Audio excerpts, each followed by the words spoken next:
Welcome to the 5th episode of Spoken Mirrors, Far from the Madding Crowds interview series with authors and other such types.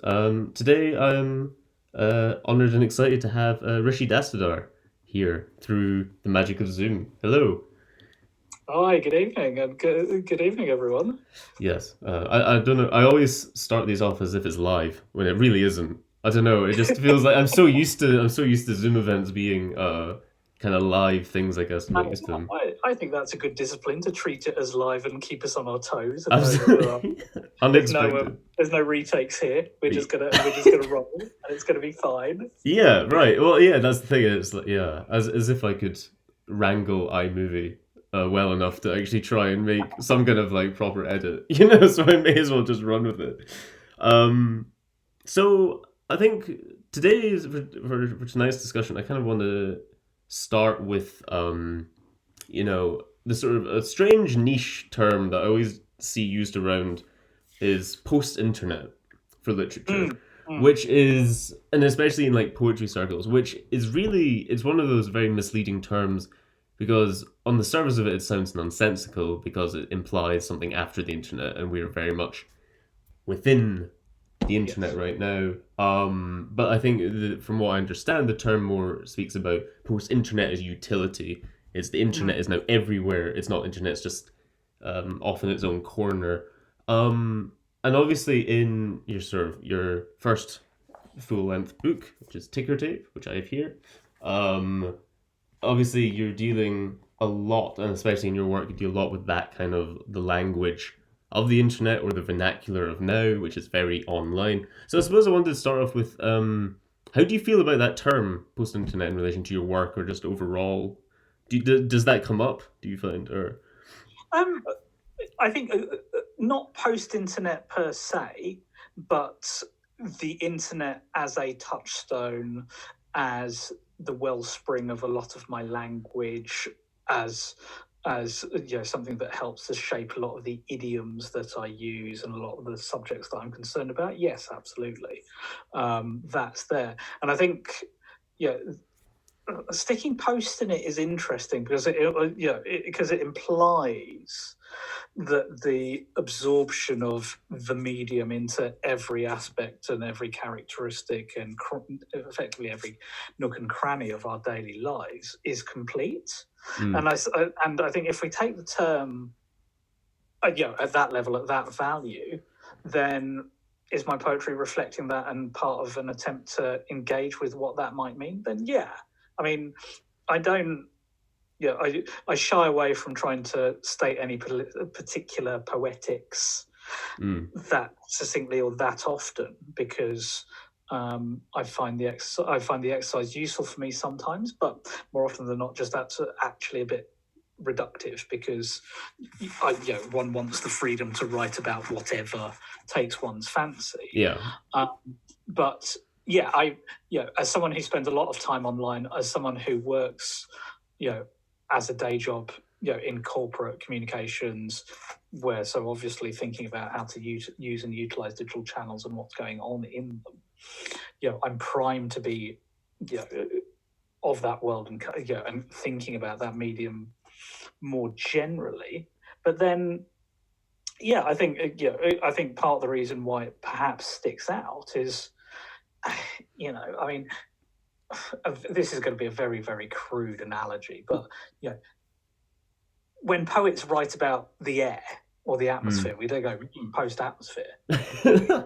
It's just around us. For sure, and I think we're still transitioning to that point where the internet is accepted as being all around us, and because it's been such a visceral and seismic change and such a fast change as well, that we're still almost in our headspaces collectively just catching up to where we are now psychologically, but in that dislocation between where we are.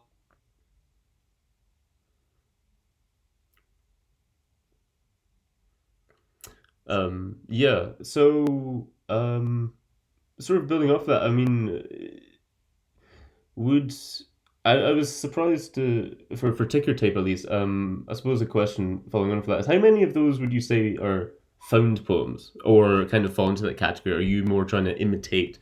Like it seems almost like sometimes the cadence of those poems is like algorithmic, right? So I suppose is that how many of them are like how I suppose how does found poetry kind of work into that into So yeah. yeah, no, I think that's a very sort of astute Like, I question don't because mean they that in a reductive way. I don't want to be like, no, oh, you not at just all. But I stole the, think you know. there's But yeah, but I think there's a number of ways that we can take that, and I think, the reason why I think it's astute is that it does speak a lot to, one of my main working methods, which is to take capture a phrase and then spin out from that and see where that goes. Now, those of you who've read Mary Raphael's Madness, Rack and Honey will know that in one of the essays in that, her contention is that that's how every poet actually writes, whether they admit it or not. But actually, it's through the process of writing that you discover what the poem is about rather than sitting down with the intention of writing a poem. Language always comes first, and you find where you need to go. Again, because I spend so much time online, a lot of the phrases that go into my notebook, a lot of the fragments and shards that I collect are coming from there. And so,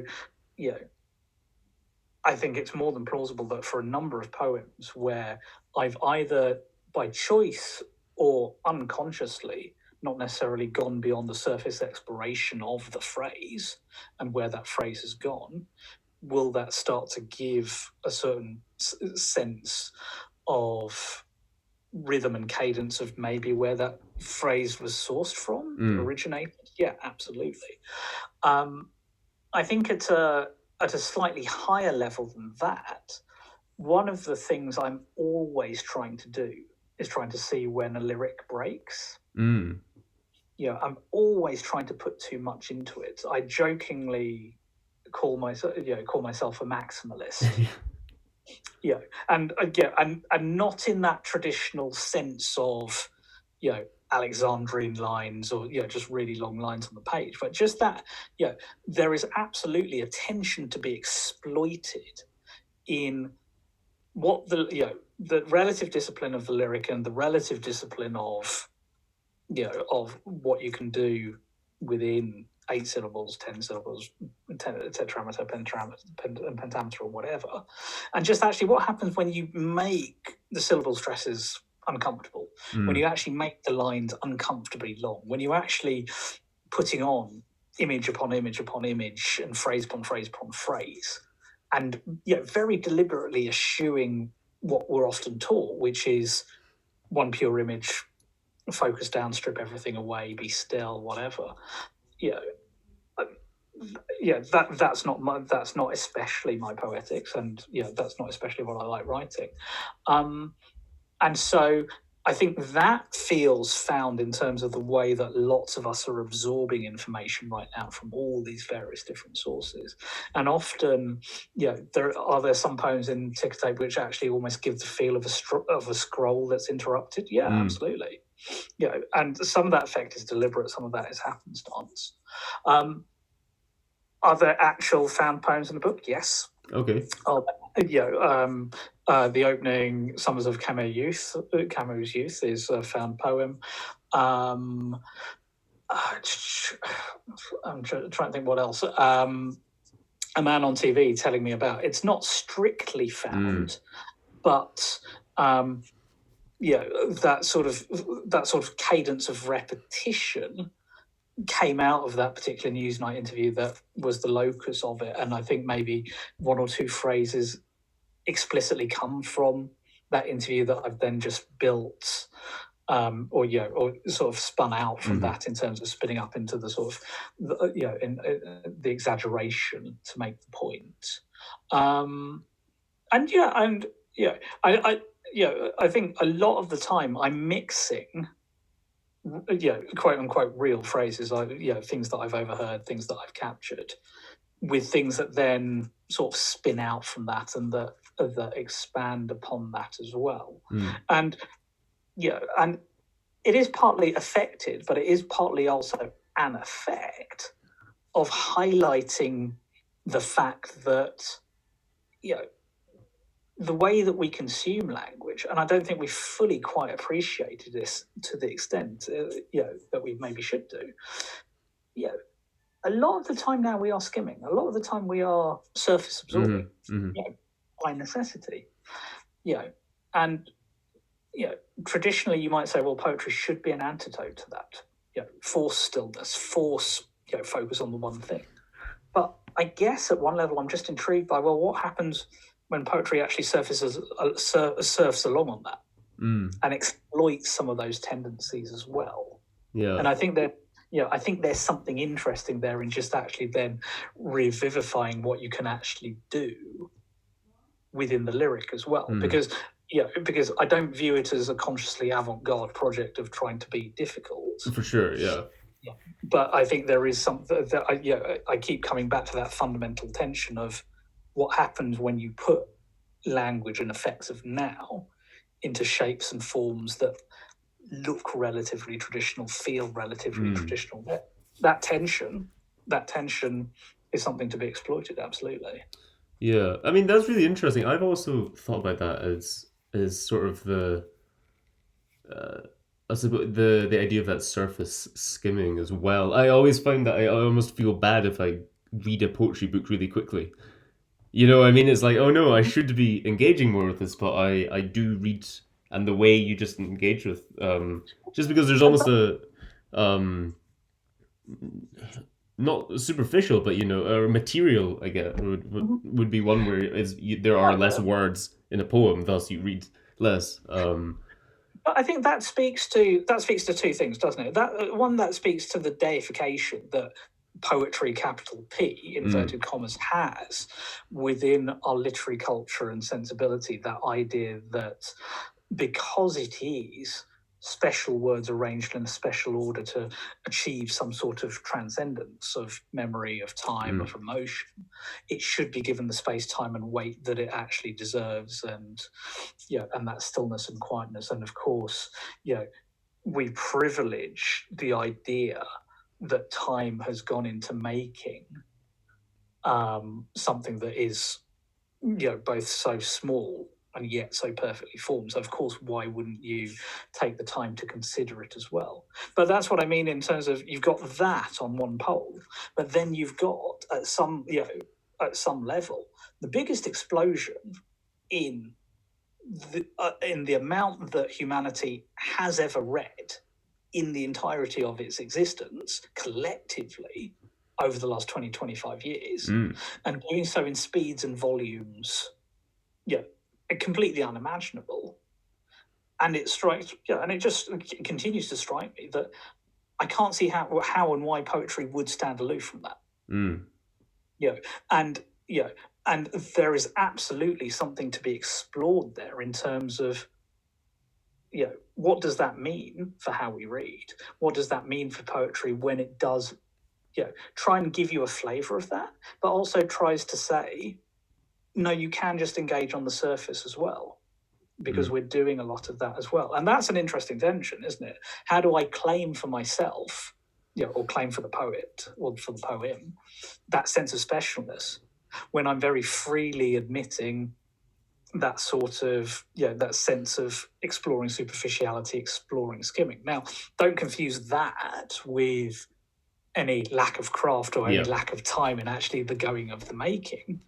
But I think, again, it's that thing where we often forget, partly because of the paucity of people who actually do it, that you can actually craft for an effect of superficiality, and you can actually craft for an effect where the thing is just you take the surface and you leave. Yes. And that's fine. That's absolutely fine. I don't think we need to treat every poem with the same heft.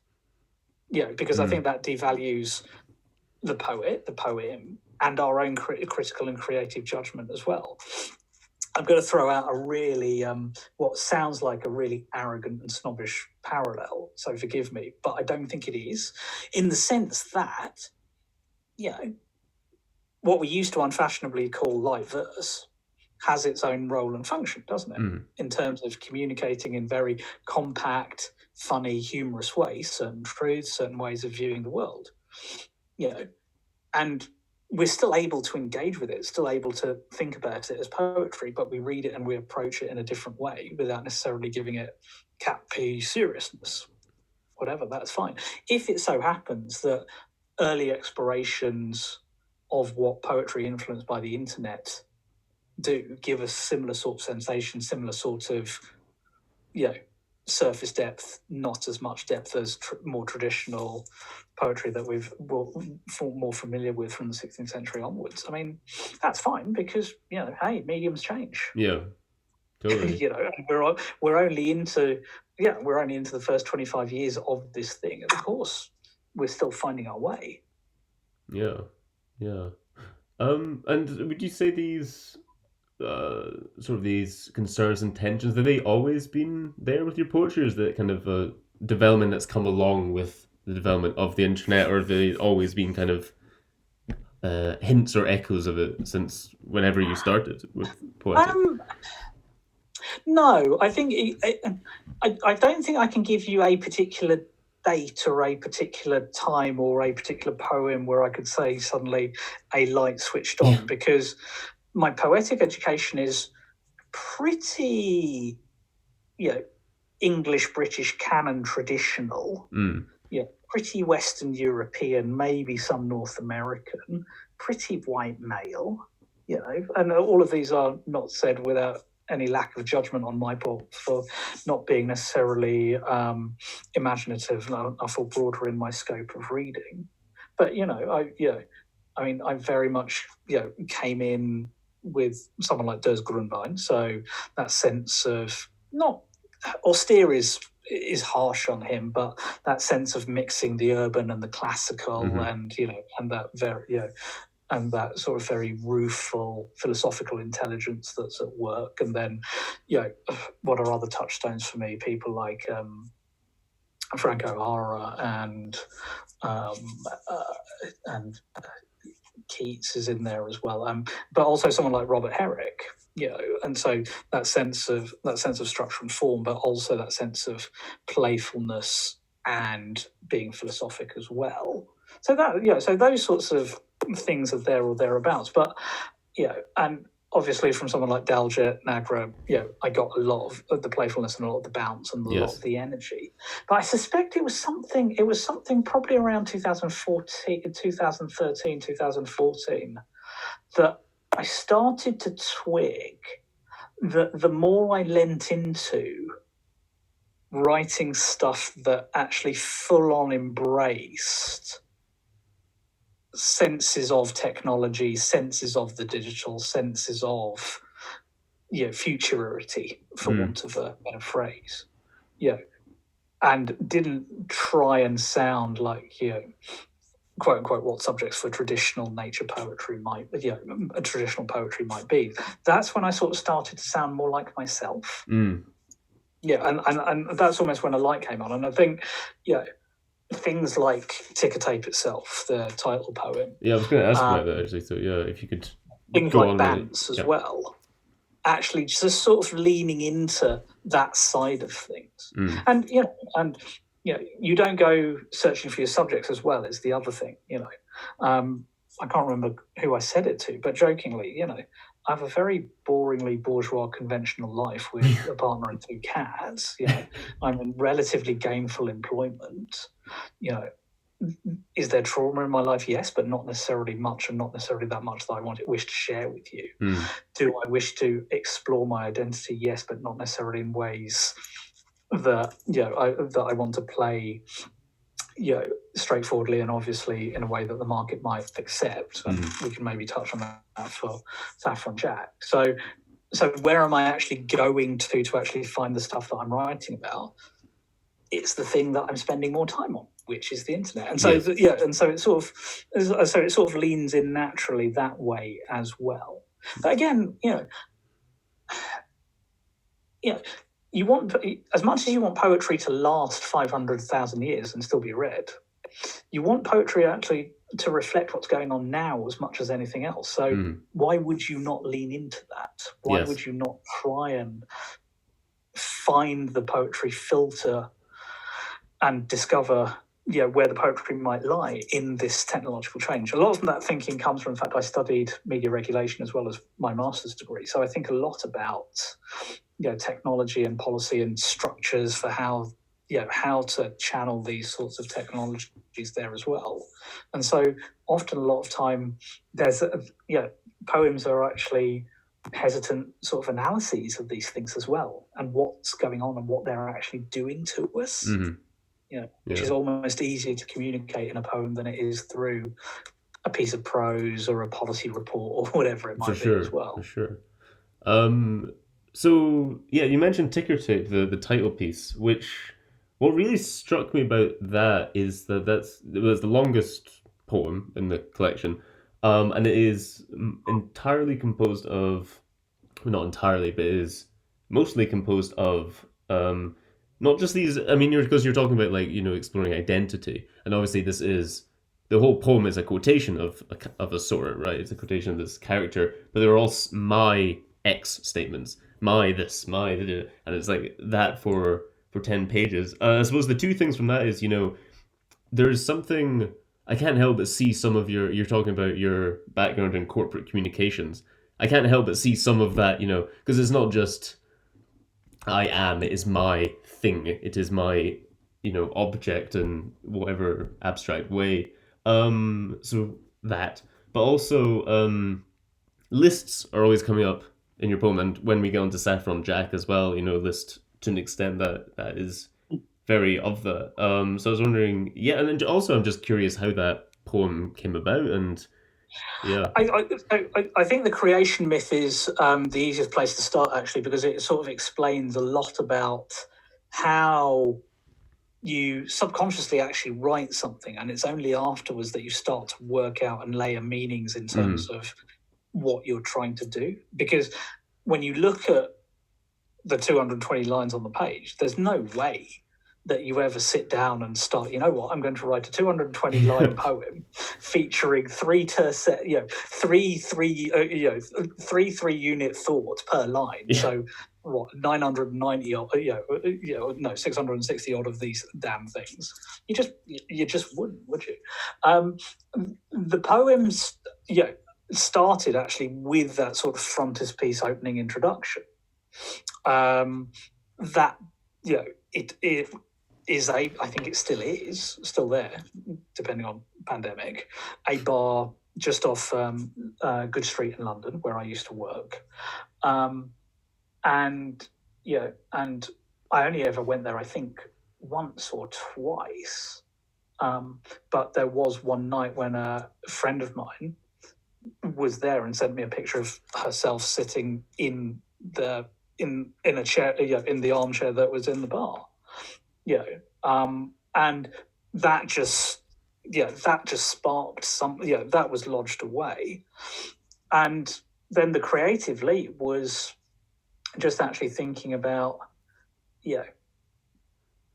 this character sort of becoming the embodiment of a city, and very much London. But the actual poem itself arrived as this one sort of real gathering rush, rather annoyingly and frustratingly, while we were on the way to the cinema. So, I started to hear the rhythm for the tercets and the first couple of units pretty much as we were walking out the door. And so, I had a very little, and I say little, probably actually only about, so maybe, 3 inches by 2 inches, little moleskin notebook, a real sort of proper pocket thing. Yeah. So, and I'm frantically scribbling while we're walking, to the bus stop, on the bus, in the queue, and my partner, bless her, is like, "What the fuck are you doing?" I'm just like, "Shut up," because this thing was coming. Yeah. This thing was coming, and then, I don't know, I genuinely can't remember what I was doing through the course of the film, and I can't remember what film it was. So it does make that was my next question. I was holding a lot of these tercets in my head, knowing that the moment the film finished, able to go out and just start scribbling down again. And so then those two things are there. The image that opens the poem, the thought of the character embodying this, and then what the character actually embodies. And then almost everything after that is sort of post-rationalization and sort of going, okay, what have I done? And part of what was in there was absolutely a sense of capturing London, because I am a Londoner. I've never lived anywhere else apart from university. So I'm not particularly adventurous, but of course, living in London can be an adventure as well. But how do you actually capture the multiplicity of it? So that's one thing. And so at one level, the tercet units are just simply an attempt to try and capture different aspects, different facets of the city. But the thing that I thought, and I still think is really powers the poem, is that feminine viewpoint. Because things are, portraits of London, portraits of cities are generally masculine. We generally codify them as masculine experiences. And there are, and I think you can say that some cities are more masculine, some cities are more feminine. Paris versus New York for a cheap comparison. And at least to my reading and my sense of London, London has always coded male. And I was just intrigued by what happens when you code London female. What changes? And I think some of those work, some of those don't, and again, the inherent tension within that. But that's what the attempt is, that's what it's trying to do. That's fundamentally what it's trying to do. It's how do you encompass something that's 10 million people big? How do you, and again, so you see how the theme is coming back to maximalization again. Yeah. How do you try and capture this enormity of everything? The Mark Ford edited anthology of London poems from a couple of years ago. That's 800, 1,000 pages. Why wouldn't a poem that tries to encompass a whole city be as long and as big as Ticker Tape is? I think, but again, I didn't set out with the ambition to do something that big. The thought was lodged, and then it sort of rolled from there. Yeah. Well, let's go into Saffron Chat, because I'm very interested in that as well. So that's also a kind of that's also a long poem. It's a collection's worth, and verse novel, whatever term you want to use for it. And it's also a different kind of list in that. I was surprised that I have it here. I'm trying to say the inspiration for the form you said was from a poem, because the first Monica de la Torre. That was it, because the first thing that struck me was I was reminded of maybe this is sort of showing, I don't know, something bad about me, but it was Wittgenstein, Tractus Logicus Philosophicus, which is 1, then 1.1, 1.1.1. So I must confess at that point, though, because it had been years since I'd actually read the Tractatus. So it was just, it was something that was clearly in there, but it was only when reading the De La Torre poem that was the proximate cause.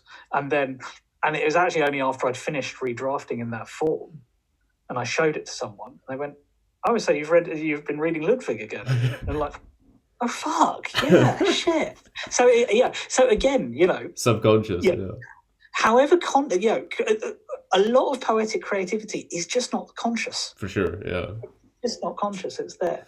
But that before we dive in, I think that just your saying of list, prompts the thought that I think part of why lists are so prominent in my work, and a form that I like using and like playing with as well, is again the list is a very internet form.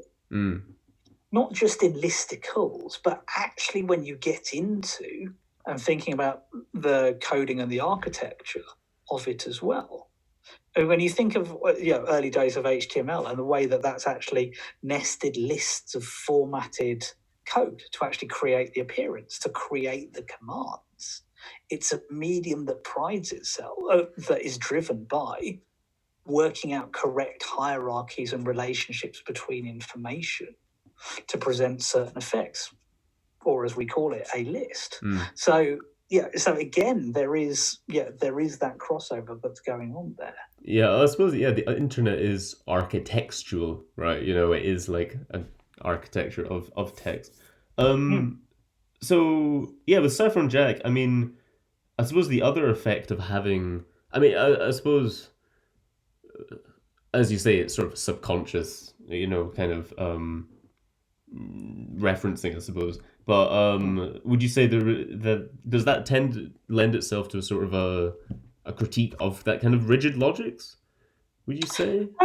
Yeah, and so the rigid logic as you would find in, say, Wittgenstein. Yeah. Well, I think I always want to turn that on its head in the sense that because he started as a dramatic monologue, a piece of a character in search of a form, basically, and it took 10 years to write because I couldn't find the right vessel for the voice. Trying it as a dramatic monologue, weirdly ranty. Trying it as a piece of prose, inert. Trying it as something that looks more like a blank verse drama, again, pretty inert. And it was only when going back, coming to this list and this numbered forms of propositions, that suddenly, again, tensions, all the way through we're talking tensions, aren't we? The tensions between the fantastical, the fantasist, the potentially mentally ill, at the end of the tether that is the character, presented in this way that gives you the superficial appearance of rationality, a rational argument, something that's logical, something that's almost scientific. That's the big tension that powers the book. The fact that you can actually, that you almost give credence to what he's saying because of the way that it's presented. And the force of that, you're willing to accept it without necessarily stopping and thinking, hang on, how right is that? How right should I trust? How much should I trust that? And then, of course, that then layers on another tension, because as the turn for the last third of the book, as it starts to get harder and harder and harder, and actually, forcing you to actually then think, okay, now how seriously do I take this stuff which actually starts to grapple much more full on with notions of racism, notions of belonging, notions of what identity actually means. So there's a complicated game of bluff going on here, and daring the reader to actually go, okay, what's sincere, what's not sincere, what's actually, take what can we take, and I did want to have the effect on the reader of leaving them not quite sure where they stand. But and because ultimately Jack doesn't know where he stands either, and so just that sort of, where the fuck am I? Who the fuck am I? That's one sense the book is a 120-page attempt to answer that for not me, but an avatar of me, a sort of 5-10% version of me. It were. And I deliberately am coy or cough to various different descriptions of it, precisely because I want that I don't want to be prescriptive in terms of how people come to it. Some people are reading it as a series of sequences. Some people are reading it as each page is a poem. Some people are reading it as just fragments and lines. One review in a very no, I was going to say relatively. No, I'm not going to say relatively. In a very hostile way, accused it of being a very bad novel, and accused it of being a very bad novelist. And it's sort of like, well, okay, that's fine. Yeah, that's fine. But I am. I I very deliberately left all these interpretations open precisely because of the multifaceted nature of the question that I am putting up there, which is, what does it mean to belong? When you don't fit in. And so fundamentally, the form of the book has to be uncomfortable and has to not belong comfortably as well. And I think, and the reason why I keep claiming it as poetry rather than prose is precisely because that both that malleability but also that mutability is much easier to claim within poetry than it is within prose. If I position that as a prose novella, people would be immediately engaging with it with logic brain. Yes. And not getting the fact that it is, it's actually a combination. And you need to appreciate the emotion that's coming from Jack and the character and the situation as well. And so in that sense, poetry is a tool to actually give you that broader reading experience, as it were, and that broader chance to engage with it. Even if it doesn't necessarily look like poetry on the page. But this is why people feel so fiercely about Claudia Rankine's work as well. It's sort of the superficial reading that it looks like prose, so therefore it's not poetry. Well, no, actually, it's doing something that is poetic. It just happens to be using a tool that doesn't necessarily appear poetic to achieve poetic effects. I appreciate that's a lot of nested things to get your head around, but that still doesn't invalidate the fact that she is doing poetry. It just doesn't, it doesn't look like it. Yeah, totally. I mean, I definitely didn't read it as a very bad novel. It's interesting that it started life as a dramatic monologue, because the first thing that definitely hit me was that it felt I thought it could work extremely well on stage. And actually the thing that kept coming to me was it was almost like three voices were speaking, because they I could see this is when character A would speak and this is B and C, and it could kind of bounce around like a lot of that kind of contemporary theatre does, I suppose. I think there is absolutely some influence and impact of Sarah Kane, of Martin Crimp in there as well, absolutely. But then again, I think, contemporary literature generally, we don't talk or think about Sarah Kane enough. Yeah, totally. Yeah.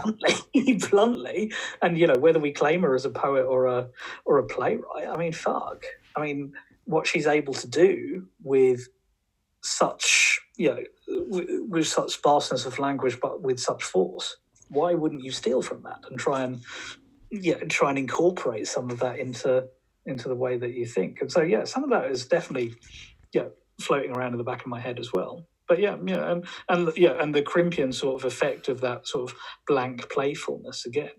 A lot of what I keep cycling back to is that sense of how do you use that sense of play in areas which are normally quote unquote po-faced or quite serious, and how do you actually use a sort of gesturing is too strong, but that classic idea of the fool being able to tell some truths, muggle truths past. I think this is, I think again that's a sort of underrated part of a poet's armory. The way that we can use comic attack to actually get under the skin of things as well, and not be looking at funny ha-ha, but just actually exaggeration and ridiculousness as effects to actually get us to new places and new ways of understanding.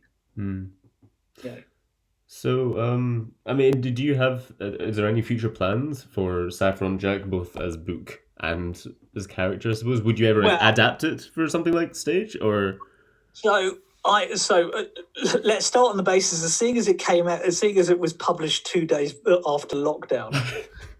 Or Zoom theatre. My most fervent hope is that it gets to as many readers as possible, just simply because I have not had the chance to actually take it where I might have been able to take it this year. So Understood. that at one level, I would love for it to have a life on the stage, have a life as an audio drama. Beyond. I mean, it's really something that I think that I actually wouldn't want to necessarily. I would like to do a full reading of it through, just me, but I'd very quickly want to give it to people to say, go do something with it. I'd love the notion of someone, female, taking the character and seeing what they do with it. The multiple voices thing that you mentioned, I'd love someone to have a play with that as well. I think there's scope. I think there's scope in it, and there's enough in it for people to take, what they want from it, but also bring a lot of themselves to it. I'd hope that I'd like to be generous in that sense and sort of say, actually, for a lot of those sorts of things, I don't really need to be involved, because I think there's, in his specificity, there's enough that actually can start to make him a bit everymanish as well. And part of me does think as well that he's the sort of character, and it's the sort of exploration of nations and nationhood that would work well in, how shall we say, smaller countries who are currently considering their positions in federated unions. Those ones. So if people in Scotland want to interpret that as a come and get me plea, yes, I will more than happily come to Edinburgh and Glasgow to help with a production. Fantastic. So I suppose, sort of as a final question, where are you generally, future plans, if any you can talk about? Where's your writing, kind of creative writing, kind of finding itself during all of this as well? Before, at the beginning of this year, I set myself a challenge of writing a sonnet a week to act as a diary. And, that's obviously become the pandemic years. But, I haven't missed a week, actually, which I've surprised myself by. So I am going to have 52 sonnets in about 3 weeks' time. So I'd quite like some of them to see the light of day. I'm currently putting together tentatively a manuscript for book 3. So I think I've got all the poems written, but I have no idea how they're going to cohere. So I think I'm at the stage where I'm just going to dump them all in a Word doc and send them to Jane at Nine Arches and just go, help! And hopefully out of that process, a book will emerge. And the theme and the tone of that is a lot more environmental apocalypse. There's a lot of sea in it. There's a lot of water in it. There's a lot of poems featuring Neptune as this sort of beached whale of a god, basically, sort of looking on with not even rage, but this sort of impotence. As basically he is being destroyed. There's just something fascinating to me in this idea of, a god actually turning out to be quite powerless to prevent his own destruction. And totally. A lot of the poems are sort of revolving around that. So hopefully that'll see the light in the that'll emerge into the light in the next few years. Sort of touchwood, all willing as well. And there's plenty of other bits and pieces on the go. A lot.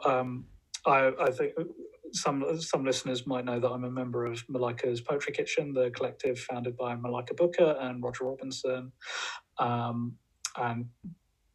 it's our 20th anniversary next year, and we're bringing out an anthology featuring past and current members.